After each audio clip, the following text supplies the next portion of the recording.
इन दिनों एक बार फिर एथेनॉल की चर्चा शुरू हो गई है। रोड ट्रांसपोर्ट और हाईवे मंत्री नितिन गडकरी ने मीडिया से बात करते हुए अगस्त महीने में 100% एथेनॉल से चलने वाले वाहन की लॉन्चिंग की बात कही है। वहीं कांग्रेस ने खुला बाजार बिक्री योजना यानी OMSS के तहत चावल और गेहूं की बिक्री पर रोक लगाने और एथेनॉल के लिए चावल की बिक्री को लेकर सरकार पर निशाना साधा है। आइए जानते हैं क्या है एथेनॉल जिसको लेकर बात हो रही है। एथेनॉल को इथाइल अल्कोहल भी कहा जाता है। यह एक तरह का अल्कोहल है जिसे पेट्रोल में मिलाकर गाड़ियों में फ्यूल की तरह इस्तेमाल किया जा सकता है। सरकार ने फॉसिल फ्यूल यानी जीवाश्म ईंधन की खपत को कम करने के लिए एथेनॉल को पेट्रोल के साथ मिलाने के लिए एथेनॉल मिश्रित पेट्रोल यानी EVP कार्यक्रम शुरू किया है। ऑयल मार्केटिंग कंपनीज अभी जो पेट्रोल बेचती हैं उसमें 10% एथेनॉल मिला होता है।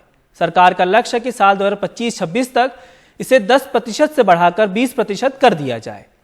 यह कार्यक्रम सिर्फ अंडमान निकोबार और लक्षद्वीप समूह को छोड़कर पूरे भारत में साल 2019 से लागू किया गया है। एथेनॉल मिश्रित पेट्रोल की पायलट प्रोजेक्ट के तौर पर शुरुआत साल 2001 में की गई थी। कैसे बनता है एथेनॉल? एथेनॉल गन्ना, मक्का, गेहूं आदि से बनाया जाता है जिसमें स्टार्च की उच्च मात्रा होती है। भारत में एथेनॉल का उत्पादन मुख्य रूप से फर्मेंटेशन प्रोसेस द्वारा गन्ना के शीरा यानी मोलासिस से किया जा सकता है। नीति आयोग द्वारा बनाए गए road map for ethanol blending 2020-25 की रिपोर्ट के मुताबिक 20% ब्लेंडिंग को पाने के लिए साल 2025-26 तक शुगर इंडस्ट्री के जरिए 684 करोड़ लीटर एथेनॉल बनाने के लिए 60 LMT शुगर की जरूरत पड़ेगी। वहीं फूड ग्रेन के जरिए 666 करोड़ लीटर एथेनॉल बनाने के लिए 165 LMT फूड ग्रेन की जरूरत होगी।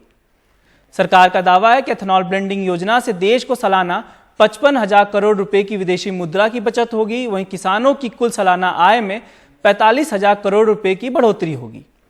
वहीं पेट्रोलियम मंत्रालय के अनुसार साल 2025 तक एथेनॉल इंडस्ट्री 9,000 करोड़ से बढ़कर 50,000 करोड़ की हो जाएगी। क्या है एथेनॉल से नुकसान? एथेनॉल मिश्रित पेट्रोल को सबसे अच्छा बायोफ्यूल माना जाता है, लेकिन सबसे बड़ी समस्या है गन्ने की खेती का, जिसका उपयोग एथेनॉल को बनाने के लिए किया जाता है। एथेनॉल ब्लेंडिंग पर नीति आयोग की रिपोर्ट कहती है कि औसतन 1 टन गन्ने से 100 किलो शुगर और 70 लीटर एथेनॉल बनाया जा सकता है। 1 किलो शुगर की खेती के लिए 1600 से 2000 लीटर की पानी की जरूरत होगी। ऐसे में 1 लीटर एथेनॉल के लिए 2860 लीटर पानी की खपत होगी।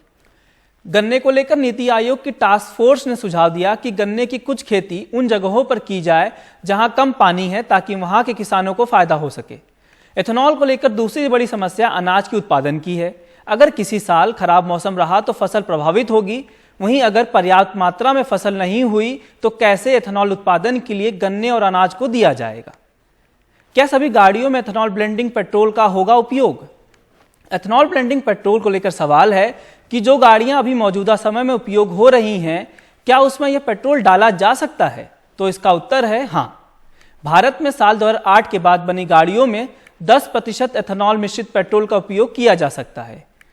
Road map for ethanol blending 2020-25 की रिपोर्ट में बताया गया कि SIAM society of Indian automobile manufacturers ने बताया कि साल 2023 अप्रैल तक गाड़ियों का इंजन E20 ब्लेंडेड पेट्रोल के अनुकूल बना दिया जाएगा।